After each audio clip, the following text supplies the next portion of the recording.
Oh, baby. Oh, baby. That's all I got today. That's all I got in me, Allen. Little old baby like that, because Steph Curry's going to be out a few weeks as he has a couple partial tears and some ligaments that we've never heard of.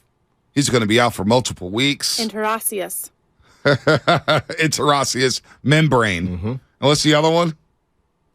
What's the other one? I've already forgotten. I want to hear Lovett say it. Look at Lovett.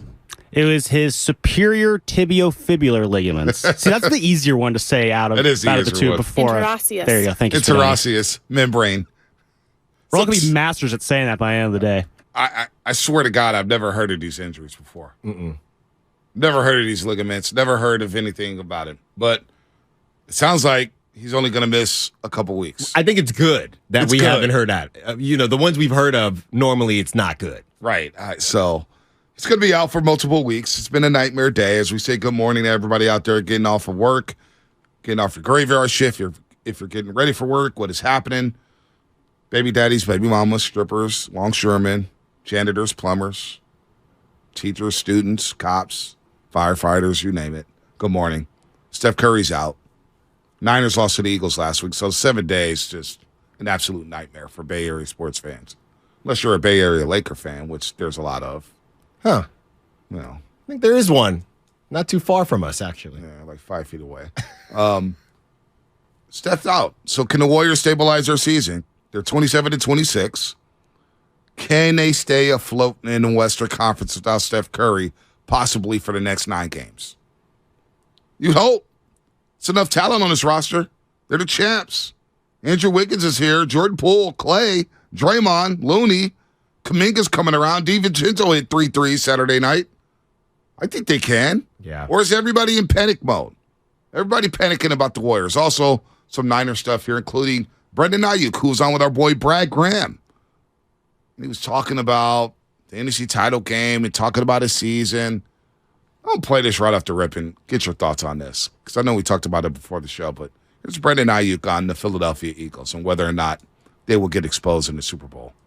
I was talking to Cowboys players who were talking about us. Look at me. I'm sitting on the couch. I had no room to talk about nobody playing next week, so I'll just leave it at that. I can't say nothing. But like I said, I got the Kansas. I got the Chiefs. I think the Chiefs. I don't know. I just think Philly definitely has. Got Kelsey. Even they got their hands full. They got their hands full. I don't know fully about that defense. I don't know. They talk about them being a good defense. I'm not too sure. I'm not sure. I think the pass game, this Kansas City pass game, will expose what we thought we were going to be able to expose for some unfortunate circumstances happening. So we'll see. But like I said, you got to get lucky to win the Super Bowl. Got to get lucky to win the Super Bowl. Basically saying Eagles have gotten lucky to this point. There's some truth to that. That's what we were talking about that with the Warriors, just how it takes a lot to win a championship, right? It obviously takes skill, and you got to be the best team. But being the best team could come in different ways, right? It's not just who you have on your roster. It could be based on situations. So, I mean, obviously that's going to come off as a dig to the Eagles, and it should. But he did preface it by saying, I'm on the couch, and, we did lose, but he's also throwing some shade the Eagles' way. And look, some of the Eagles and the Eagles fans, they are victory lapping a little bit too much for my liking, just based on the situation. Right. You won the game. We get all that, but let's not act like it was 100 v. 100. And, you won the game. But I think Ayuk is kind of right on the money. Some things just have to break your way. This is another one that hit. Joe Montana. Mm-hmm. Joe Montana. For one game, I'm taking Joe Montana over anybody. Yeah. And that includes Tom Brady. Sitting down with Michael Silver over the weekend. And he gave his thoughts on the 49ers quarterback situation. Here's what Joe had to say about that. Trey Lance probably would have hung around and been the backup. But what do you do if you're them now? Well, I start Jimmy. He has won a lot of games. I can't say the same for Trey, right? You don't know that from him. I don't think it's hard. I think you just start Jimmy. The hard part is that Jimmy has a no franchise tag clause and he's a free agent. So you got to really show him the love to try to get him back. He still won a lot of games before he got hurt, right? And so he put him in that position to be able to go on that run to begin with. So you handed a guy, a team, sort of like somebody else I know got handed a good team. So you got to go with the guy who's been winning the games and gets the offense and go from there. So Joe wants Jimmy back, believes that Jimmy Garoppolo should be the starting quarterback for the 49ers. And 2, he throws some more shade, I believe, at Steve Young. Do you know why Brock Purdy wasn't even mentioned? So I don't know if it was just the premise of the conversation. I got to be real careful here to not be disrespectful to a Bay Area legend, but he didn't even seem to know the Jimmy contract situation. Right? I mean, just because you're a legend, you're going to get asked these questions, but are we sure Joe Montana even knows the current that the Niners would have to bring him back? It sounded like he just thought Jimmy was still on the roster. And I'm trying not to be disrespectful, but it sounds like he's just kind of, I'm Joe Montana and I like Jimmy. Right. And do you even have the context, Joe? Right. Well, he's been Team Garoppolo for a while because all he does is win games. But the whole quarterback win stat thing is overrated. You can win. I just watched Bullies in Baltimore last night, 30 for 30. Mm-hmm. Thought it was really good. And Trent Dilfer was the quarterback. And Trent Dilfer was like, look, I know my role. I know my role on this football team. Hand the ball off, play to our defense, be opportunistic in the passing game, and shut it down. So you can win. The Niners have shown they can win despite their quarterback. Again, I believe they've had the inferior quarterback in all 9 of Shanahan's playoff games. Yeah. They've had the worst of the quarterback. On the other side, the other teams had the best quarterback. It's my opinion. So Joe Montana saying that Jimmy Garoppolo's coming. First of all, Jimmy's not coming back, and some people believe that Shanahan was too harsh about what he said about Jimmy. Ridiculous. He just kept it pushing. But also Joe with the petty shade towards Steve Young. Joe was at the Cowboys game. I saw him in the suite behind me, but come on, man. Like the shade towards, and then we don't even know about the Brock Purdy surgery. So it just sounds like to me that people are so down on Trey Lance, they don't even want to give him a shot. They don't. And the weird thing is being down on is Zach Wilson because of how he has played and just some inherent things that seem to be wrong makes more sense. There are still some people that think Zach Wilson, he's going to get whatever happens with the Jets, he'll get another chance somewhere. Somebody will say, hey, somebody saw something at some point.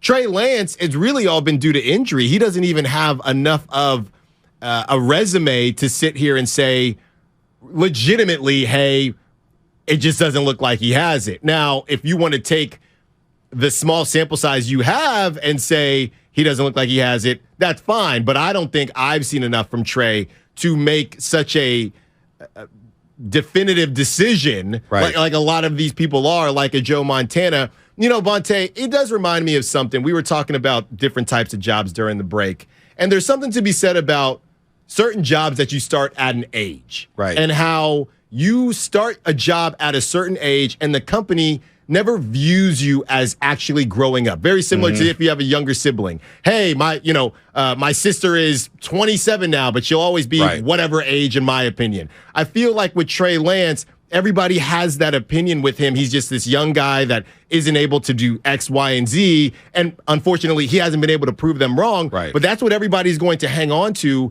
until he actually gets in there and does prove them wrong. So as much as I want to go against the media and go against Joe Montana, until Trey goes out and balls, I can't really do that. Right. But it also seems, too, I get it. He's got to go out there and play. There's no doubt he's got to go play, and he'll get that chance. Mm-hmm. He'll get that chance. Brock Purdy hasn't gotten the surgery yet, and we have heard nothing about what Brock Purdy's going to do. No. And time's ticking here. Yeah, when is that going to come out? The more he waits, the longer it takes for him to come back. Now, Jake Delhomme said that, hey, man, he was throwing after 3 months, but does Brock Purdy need that Tommy John? Let's put that aside for a second. The Jimmy thing fascinates me because now you got Joe Montana, who said that the Niners should bring him back. You had Ed Killian write a piece in Friday's SF Chronicle about how Shanahan was disrespectful towards Garoppolo in terms of being dismissive to when he was asked a question about Jimmy G coming back, and Shanahan said, yeah, I don't see any scenario in which that's going to take place. Yeah. And Shanahan was edgy in his final presser on for Thursday. all the questions, not just that one specifically. He was edgy. He was irritable. There's no doubt. But, the caping for Jimmy Garoppolo over the years. He was paid well. He's got the Jordan Brand endorsements. I didn't see him at any community events. Usually teams ask their quarterbacks to go out there. Jimmy wasn't around. Yeah. Jimmy did the bare minimum in terms of community stuff, going up to the podium talk. Like Jimmy, this whole caping for Jimmy Garoppolo. He's not Steve Young. He's not Joe Montana. And we saw his limitations. Hell, we saw this offense take off with a rookie quarterback. Yeah. Brock Purdy did things Jimmy couldn't do in his sleep. Couldn't do any of that stuff. Jimmy is very limited. And yet the caping of Jimmy Garoppolo in a way, like, it's just like Alex Smith. For some reason, Alex Smith gets talked about as if he was a great quarterback with the 49ers. He was not. It's not even close. Yeah. And yet this revisionist history about who Alex Smith was, we're going to get the same thing with Jimmy Garoppolo. Well, he's being coddled, right? Why does he? Is it all because of where Trey was drafted? Why does Jimmy get coddled and Trey Lance doesn't get coddled? I want to ask this, Bonte, since we're on the subject, all this talk about, Kyle Shanahan was disrespectful to Jimmy and the way he talked in the press conference, he should have said something. Where was this energy when Trey Lance got injured? Jimmy Garoppolo comes into the game, they win the game, and it felt like a dang party after the game. Yep. Trey Lance is figuring out that his season is over. He's going to the hospital. Meanwhile, you got all these dudes in the media room. Yeah, felt like old times. We got like Niner football. Yeah, felt like Niner football. It's all good. So you can miss me with all of that because when Trey was hurt, it was a dang party up in there. Sure was. There was no, and I don't recall seeing an article. The Niners, they could have at least said more about Trey. No, it's go time. We have better chance for the Super Bowl now before Trey could even figure out what was going on with his leg. And not only that, we see Jimmy smiling on the sidelines during the NFC title game. Fine, you want to smile, you want to laugh and giggle with your team down 28-7. Whatever. I don't even care. But Jimmy, last year, with Shanahan and Lynch were basically kind of, we don't really want to trade Jimmy. He's a really good quarterback, and we got to figure out what we want to do. Jimmy comes up there afterwards, basically like, I'm out. Yeah. It's been real, Niner fans. And Shanahan and Lynch are sitting there. It's like, wait, dude, we're just trying to play the game, and you out here basically saying you're God. Yeah. Mm-hmm. They paid you $137. You got about 125 of it. M's. We'll see ya.